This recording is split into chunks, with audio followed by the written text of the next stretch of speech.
안녕하세요. 여러분의 삶이 눈부시게 빛나길 바라는 루나펄스입니다. 오늘 소개해 드릴 책은 제목만으로도 따뜻한 울림이 있는 책, 멈추면 비로소 보이는 것들입니다. 지은이는 혜민 스님, 펴내는 곳은 수호 서재, 그리고 중간중간 따뜻한 그림은 이영철 화가의 작품입니다. 이 책은 2012년, 2013년 종합 베스트셀러 최장기간 1위를 차지할 만큼 지금까지도 꾸준히 사랑을 받고 있는 책이죠. 사실 이 책은 종교와 세대를 초월해서 사랑받고 있다고 해도 과언이 아닙니다. 책 제목도 인기에 한몫하지 않았나 싶은데요. 저 또한 종교는 다르지만 이 책을 무척이나 사랑합니다. 혜민 스님은 미국에서 영어를 사용하다 생긴 모국어에 대한 그리움 때문에 트위터에 글을 쓰기 시작했다고 하지요. 사람의 지혜란 굳이 내가 무언가를 많이 해서 쟁취하는 것이 아니고 오히려 편안한 멈춤 속에서 자연스럽게 드러난다는 간단한 진리를 많은 사람들에게 전하고 싶었다고 합니다. 오래전 스님의 인터뷰를 본 적이 있었는데요. 친근하고 유머 있는 동네 스님이 꿈이라고 하시던 맑은 모습이 떠오릅니다. 어디로 가는지 모르고 바삐 살아가는 우리들, 잠시 한 호흡 가다듬고 멈추면 비로소 보이는 것들, 이 책에 기대어 쉬어가는 건 어떨까요? 다른 책들보다 조금 느리게 읽었으니까요. 아주 편안하게 들어주시면 좋겠습니다.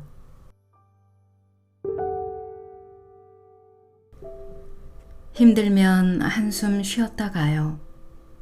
사람들에게 치여 상처받고 눈물 날 때, 그토록 원했던 일이 이루어지지 않았을 때, 사랑하던 이가 떠나갈 때, 우리 그냥 쉬었다 가요.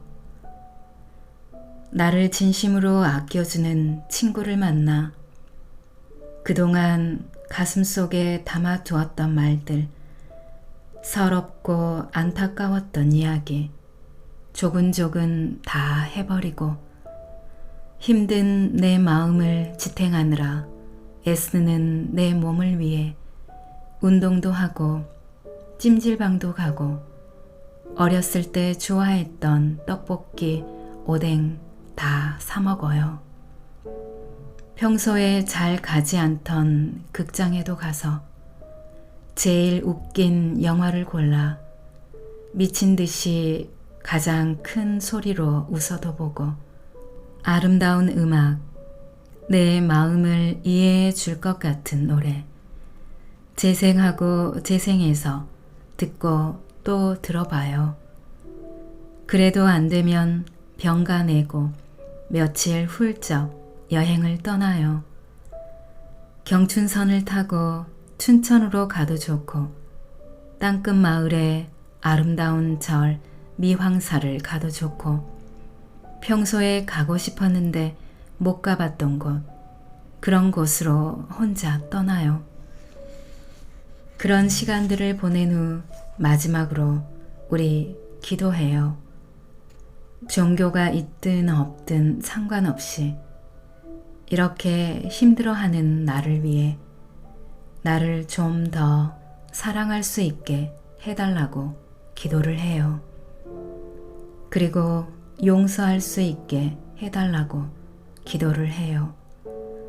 그래야 내가 사니까, 그래야 또 내가 살아갈 수 있으니까 제발 용서하게 해달라고 아이처럼 조르세요. 힘들어하는 당신이 곧 나이기에 오늘도 그대를 위해 기도하겠습니다. 부족한 나라고 해도 내가 나를 사랑해 주세요. 이 세상 살면서 이렇게 열심히 분투하는 내가 때때로 가엾지 않은가요? 친구는 위로해 주면서 나 자신에게는 왜 그렇게 함부로 대하는지 내 가슴을 쓰다듬으면서 사랑한다고 스스로에게 말해주세요. 나를 힘들게 하는 것들을 지금 한번 노트에 쭉 적어보세요. 내가 하지 않으면 안 되는 것들도 한번 쭉 적어보세요. 그리고 가장 쉽게 할 수 있는 것부터 차근차근 할 거다 생각하시고 오늘 밤은 그냥 푹 쉬세요. 내일 아침 눈을 떴을 때 나의 몸과 마음은 지금보다 훨씬 더 준비가 잘 되어 있을 거예요. 진짜입니다. 한두 사람의 비평에 상처받아 쉽게 포기하지 마세요. 나에 대해 잘 알지도 못하고 쉽게 한 말에 너무 무게를 두어 아파하지도 말아요. 안티가 생긴다는 것은 어떻게 보면 내가 지금 하고 있는 일이 잘 진행되고 있다는 반증이기도 합니다. 용기 내어 지금 가고 있는 길 묵묵히 계속 가면 돼요. 내가 저지른 실수 때문에 너무 힘들어하지 마세요. 완벽하게 사는 사람은 아무도 없습니다.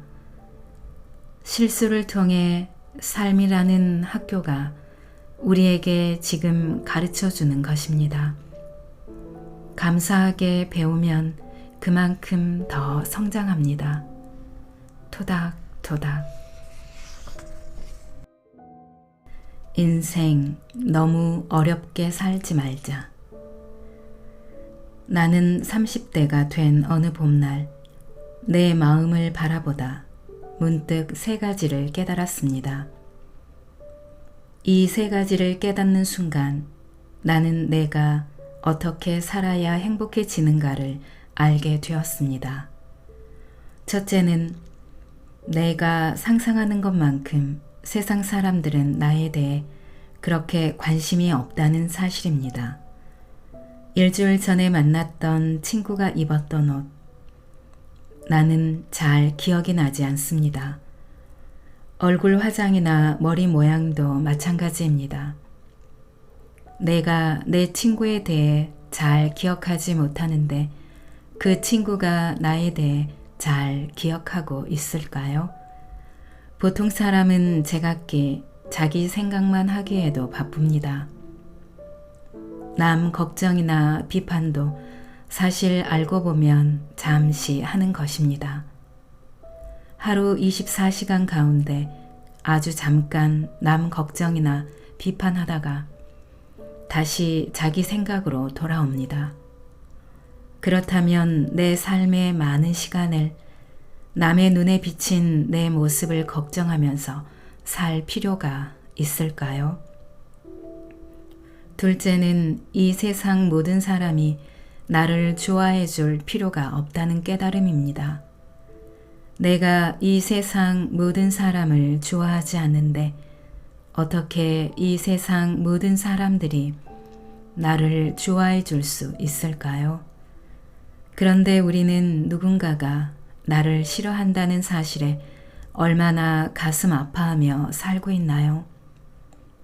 내가 모두를 좋아하지 않듯 모두가 나를 좋아해 줄 필요는 없습니다. 그건 지나친 욕심입니다. 누군가 나를 싫어한다면 자연의 이치가 그런가 보다 하고 그냥 넘어가면 됩니다. 셋째는 남을 위한다면서 하는 거의 모든 행위들은 사실 나를 위해 하는 것이었다는 깨달음입니다. 내 가족이 잘 되기를 바라는 기도도 아주 솔직한 마음으로 들여다보면 가족이 있어서 따뜻한 나를 위한 것이고 부모님이 돌아가셔서 우는 것도 결국 내가 보고 싶을 때 마음대로 볼 수 없는 외로운 내 처지가 슬퍼서 우는 것입니다. 자식이 잘 되길 바라면서 욕심껏 잘해주는 것도 결국 내가 원하는 방식으로 자식이 잘 되길 바라는 것입니다. 부처가 아닌 이상 자기 중심의 관점에서 벗어나기란 쉽지 않습니다. 그러니 제발 내가 정말로 하고 싶은 것, 다른 사람에게 크게 피해를 주는 일이 아니라면 남 눈치 그만 보고 내가 정말로 하고 싶은 것 하고 사십시오. 생각만 너무 하지 말고 그냥 해버리십시오. 왜냐하면 내가 먼저 행복해야 세상도 행복한 것이고 그래야 또 내가 세상을 행복하게 만들 수 있기 때문입니다. 우리 인생 너무 어렵게 살지 맙시다. 나를 향해 이러쿵 저러쿵 하는 말들을 적당히 무시하고 사는 법을 익히십시오.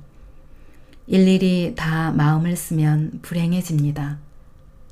행복해지고 싶다면 다른 사람이 나에 대해 어떻게 생각하는지 걱정할 시간에 나 자신이 진정 하고 싶은 것을 하십시오. 세상의 모든 사람들이 나를 좋아해 줄 수는 없습니다. 누군가 나를 싫어하면 싫어하든 말든 그냥 내버려 두고 사십시오. 싫어하는 것은 엄격히 말하면 그 사람 문제지 내 문제는 아닙니다. 우리는 그게 얼마나 어려운 일인데요 라고 자신과 다른 사람들에게 이야기함으로써 그 일을 진짜로 어렵게 만듭니다. 그냥 하십시오. 죽기 전에 내가 꼭 가보고 싶은 것들, 경험해보고 싶은 일들, 만나보고 싶은 사람들을 쭉 적어보세요. 그리고 그냥 그것들을 꾸준히 하세요. 하나씩 하나씩 다른 사람 눈치 보지 말고 이것저것 너무 고민하지 말고 우리 그렇게 살아요. 사랑의 장. 사랑. 내 의지와는 상관없이 어느 날 문득 손님처럼 찾아오는 생애 귀중한 선물입니다. 우리에게 사랑이 없다면 우리의 삶은 큰 의미 없이 쏜살같이 눈 깜짝할 새에 지나갈 것입니다. 사랑은 세상을 현재로 정지시켜 놓는 능력이 있어요. 사랑이 있을 때 세상이 아름답게 보입니다. 아름다움을 느끼는 것은 내 안에 사랑이 있기 때문입니다. 삶 속에서 사랑이 메말라 간다고 느끼는 순간순간 아름다움을 주위에서 찾아 느껴보세요. 그곳에 사랑이 존재합니다. 당신이 아름다운 이유는 다른 사람보다 더 멋있고 더 능력 있고 더 매력적이기 때문이 아닙니다. 세상에 당신 같은 존재가 당신밖에 없기 때문입니다. 특별한 당신을 당신부터 사랑하십시오. 밤하늘 무수한 별들 가운데 하나를 봅니다. 지구의 많은 사람들 가운데 내가 지금 그 별을 봅니다. 사람과 사람의 만남도 이처럼 수천만 분의 1의 우연과 같은 필연으로 인연을 맺습니다. 사랑은 같이 있어주는 것, 언제나 따뜻한 마음으로 이야기를 들을 준비가 되어 있는 것, 그를 믿어주는 것, 사랑하는 그 이유 말고 다른 이유가 없는 것, 아무리 주어도 아깝지 않은 것, 그를 지켜봐 주는 것. 내가 지금 느끼는 감정이 사랑인지 아닌지 헷갈릴 때가 있지요. 이럴 때 사랑인지 아닌지 알 수 있는 리트머스지와 같은 질문이 있습니다. 내 것을 마구 퍼주어도 아깝지 않습니까? 하나도 아깝지 않으면 사랑입니다. 사랑이란 있는 그대로를 사랑해주는 것입니다. 사랑하는 이가 이랬으면 좋겠는데 하고 바라는 건 사랑이 아닌 내 욕심의 투영입니다. 내 인생을 사랑하는 사람을 통해 살려고 하지 마십시오. 그 사람의 인생을 살도록 놓아주는 것이 진정한 사랑입니다. 사람과의 인연은 본인이 좋아서 노력하는데도 자꾸 힘들다고 느껴지면 인연이 아닌 경우일 수 있습니다. 될 인연은 그렇게 힘들게 몸부림치지 않아도 이루어져요. 자신을 너무나 힘들게 하는 인연이라면 그냥 놓아주세요. 사랑은 노력한다고 사랑하게 되는 것이 아닙니다. 노력이 들어간 사랑은 가짜예요. 영화나 연극 캐스팅을 하는 사람들은 많은 배우를 보지만 그 역에 맞는 사람이 나타나면 첫눈에 알아본다고 하네요. 새 집이나 배우자, 다이아몬드 반지를 선택할 때도 마찬가지래요. 주저함이 남아있으면 아직 인연을 만나지 못한 것일 수 있습니다. 사랑을 하려면 좀 멋있게 하세요. 미련 남게 사랑하다가 이것저것 재면서 내 안에 담아만 두지 말고요. 내 영혼의 뿌리가 송두리째 뽑혀나가도 무서워하지 않을 그런 확신을 가지고 사랑해야지 사랑 좀 했다 할 수 있지 않나요? 사랑이 힘든 것은 사실 다른 사람 때문이 아니고 내 스스로의 확신이 없기 때문은 아닐까요? 사랑, 내가 사라지는 위대한 경험. 사랑하는 이여, 우리 둘 사이에는 이름 모를 신이 존재합니다. 칼릴 지브란. 칼릴 지브란 책을 접한 건 고등학교 1학년 때였다. 그가 어떤 사람인지 어느 나라 사람인지도 모른 채 그의 글에 빠져들었다. 사랑 경험도 인생의 쓴맛도 맛보지 못한 나이였지만 그의 영혼의 순례와도 같은 글들은 사춘기였던 나를 사로잡았다. 지금 생각해보면 그의 글들이 나조차도 알 수 없던 내 안의 신성한 세계로 어린 나를 인도했던 건 아닐까. 나는 그의 책 애언자, 사람의 아들 예수를 읽으며 서양 종교에 대한 이해를 넓혔고 선과 악으로 나뉘는 딱딱한 교리적 해석이 아닌 종교가 얼마나 아름답고 신비로운 것인지를 깨달을 수 있었다. 내가 지금 승려이지만 예수님에 대한 깊은 존경이 있는 것은 어쩌면 어린 나이에 칼릴 지브란을 만났기 때문이 아닌가 하는 생각도 든다. 그래서 나는 아직도 그에게 크게 감사한다. 그리고 그때 그 나이, 나를 더욱더 두근거리게 만든 건 칼릴 지브란과 그의 영적 동반자인 메리 헤스켈이 나눈 사랑의 편지였다. 아직 사랑을 경험해보지 못한 10대 소년의 마음을 뒤흔든 그의 글들. 나는 독서실에서 혼자 공부하며 보낸 많은 긴 밤들을 칼릴 지브란의 시로 마감했다. 보이는 사랑은 작습니다. 그것 뒤에 있는 거대한 사랑에 견준다면 그의 글에 담긴 사랑과 영성의 성스러운 어울림은 나를 알 수 없는 깊은 감동으로 밀고 갔다. 사랑이란 걸 해본 적도 없으면서 글 속에 담긴 사랑이 이미 내 사랑의 경험인 것처럼 가슴을 파고들었다. 사랑이 그대들을 손짓해 부르거든 그를 따르십시오. 비록 그의 길이 힘들고 가파를지라도 사랑의 날개가 그대를 감싸 안으면 그에게 몸을 맡기십시오.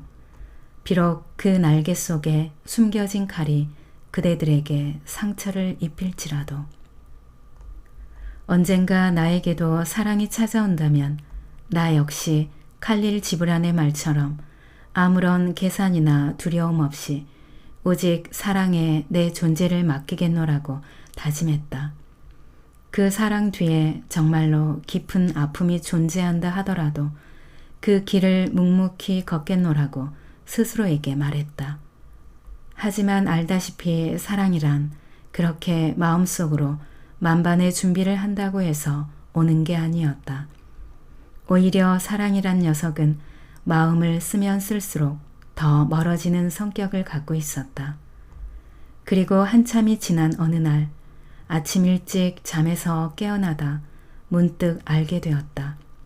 나에게도 그토록 그리던 사랑이 찾아왔다는 사실을. 그리고 그 사랑은 내 의지와는 전혀 상관없이, 아니 오히려 내 의지에 반하여 자기 마음대로 찾아왔다는 사실을. 승려가 첫사랑을 고백하는 건 무척이나 쑥스러운 일이지만 그랬다. 그때가 내 첫사랑이었다. 준비가 되었건 되지 않았건 나의 계획이나 의지와는 전혀 상관없이 불쑥 내 마음의 문을 열고 들어오는 처음 보는 귀중한 손님. 그게 내가 정의하는 첫사랑이다. 그분은 미국에서 온 선교사였다. 7살 연상의 그녀는 나와 친구들에게 영어를 가르쳐 주었고 우리는 그녀가 한국어를 잘할 수 있도록 도와주었다. 그녀와 나는 언어 공부 이외에도 공통 관심사가 많았는데 애냐의 음악을 좋아했고 릭 베송 감독의 영화 레미제라블 같은 뮤지컬을 좋아했다. 그래서 나는 그녀를 만날 때면 그녀가 좋아할 만한 음악을 녹음한 테이프를 준비하곤 했다. 그러면 그녀는 직접 구운 쿠키나 파이를 나에게 선물로 주었다. 나는 그녀를 만나 서로의 언어를 배우고 음악 이야기, 철학 이야기하는 걸 좋아했다. 둘만 따로 만날 시간이 없었음에도 불구하고 나는 그녀와의 다음 만남을 항상 기대했다. 그리고 그 기대감이 단순한 설렘이 아닌 사랑이었음을 곧 깨닫게 된 것이다. 하지만 이 사랑이 이루어질 수 있겠는가? 애초에 짝사랑이 될 수밖에 없는 운명이었다. 그녀가 보기에 나는 어린아이에 불과했다. 그리고 그녀는 선교사로 활동하다 반년 후 미국으로 돌아가기로 예정돼 있었고 미국엔 그녀의 오랜 연인도 있었다. 이렇게 명확한 걸 가지고 근데 알다시피 이게 내 마음대로 되는 일이 아니지 않는가. 사랑이 오면 사랑은 내 삶의 작은 일부가 아닌 내 삶의 전부가 된다. 오직 사랑 하나만을 남겨놓고 다른 모든 것들은 부차적이고 중요하지 않은 존재로 만들어버린다. 생각은 항상 그녀 주위를 빙빙 돌고 나의 에고의 벽은 사랑 앞에 하나씩 무너져 완전한 무방비 상태가 되어간다. 그녀를 생각하면 세상에서 가장 높은 곳에 올라 따뜻한 햇볕을 쬐고 있는 듯한 행복감을 느꼈고 그녀가 미국으로 돌아가야 하는 시간이 가까워질수록 나는 내 영혼의 뿌리가 송두리째 흔들리는 듯한 느낌을 경험했다. 정말 무척 행복하면서도 너무나 아팠다. 그녀가 귀국하는 날이 보름 앞으로 다가오자 내 안의 이기심들은 서서히 사라지며 내가 완전히 사라져 버리는 듯한 기분이 들었다. 나는 사람들에게 말하곤 한다. 그냥 쉽게 좋아하는 감정을 사랑이라 부를 수 없는 이유는 그 마음의 출발이 그 사람이 아니고 나 좋은 것에서부터 시작되기 때문이라고. 그때 나는 마치 내 안에 그녀만이 존재하는 듯한 경험을 했다. 나 좋은 것이 아닌 그녀의 존재로부터 세상 모든 것이 시작되는 듯한 감정. 아, 이래서 칼릴 지브라는 사랑하는 사람과 나 사이에 이름 모를 신이 존재한다고 했구나. 그때야 비로소 알 수 있었다. 이미 알고 있다고, 이미 이해했다고 생각했던 그 모든 말들은 내게 새로운 의미를 부여해 주었다. 그 후 나는 내 스스로가 많이 성숙해진 기분이었고 세상을 바라보는 눈길 또한 많이 변해 있음을 느낄 수 있었다. 그녀가 한국을 떠나고 3년 후 나는 그녀로부터 편지 한 통을 받았다. 그녀의 결혼 소식을 알리는 편지. 오랜 연인과 드디어 결혼식을 올리게 된 것이었다. 당시 미국에서 대학 생활을 하고 있던 나는 그녀의 결혼을 축하해 주기 위해 비행기를 타고 남부로 내려가고 싶었지만 그러지 못했다. 그럴 돈도 시간도 없었다. 하지만 그보다 나를 막아섰던 것은 결혼하는 그녀를 보고 내 자신이 힘들어하지 않을까라는 두려움이었다. 작은 선물을 준비해서 소포로 붙이는 것으로 축하를 대신할 수밖에 없었다. 그리고 그녀를 다시 만난 건 그 후 2해가 더 지나서였다. 대학 친구들과 함께 졸업을 기념하며 자동차로 대륙 횡단 여행을 떠났을 때 그녀가 사는 지역에 들러 만난 것이다. 그녀와 함께 우리를 반갑게 맞이해준 그녀의 남편은 그녀처럼 선량하고 좋은 사람이었다. 대학 졸업 후 나는 보스턴 근처의 캠브리지에 살면서 석사 공부를 하게 되었다. 19세기 말 칼릴 지브란의 가족이 레바논에서 처음 미국으로 이민을 와 정착했던 곳이 바로 보스턴의 사우스엔드라는 동네였다. 그 당시만 하더라도 사우스엔드는 대서양을 건너온 레바논 이민자들이 모여 사는 보스턴의 대표적 슬럼가였다고 한다. 하지만 지금은 전형적인 뉴 잉글랜드풍의 아름다운 붉은 벽돌 건물들이 즐비한 아름다운 동네이다. 칼릴 지브라는 이곳에 살면서 이민자 아이들이 다니는 학교에서 영어를 처음 배우기 시작했고 그의 그림 실력을 알아본 선생님의 도움으로 화가로서도 인정을 받게 된다. 1904년 처음 가진 개인전 때 10살 연상의 메리 헤스켈은 그의 예술성과 천재성에 매료되어 평생 그를 후원했다. 그리고 칼릴 지브라는 메리 헤스켈에게 꾸준히 사랑과 삶의 성찰이 담긴 편지를 보냈고 바로 그 편지들이 내 10대 그리고 지금까지도 내 심장에 깊게 파고들어 남아있는 것이다. 사랑이 그대에게 말하거든 그를 믿으십시오. 비록 사랑의 목소리가 그대의 꿈을 모조리 깨트려 놓을지라도 사랑은 그대의 성숙을 위해 존재하지만 그대를 아프게 하기 위해서도 존재합니다. 칼릴 지브란의 애정어린 편지를 받던 메리 헤스켈은 보스턴을 떠나 미국 남부로 이사를 하고 3년 뒤 칼릴 지브란에게 결혼 소식을 알렸다.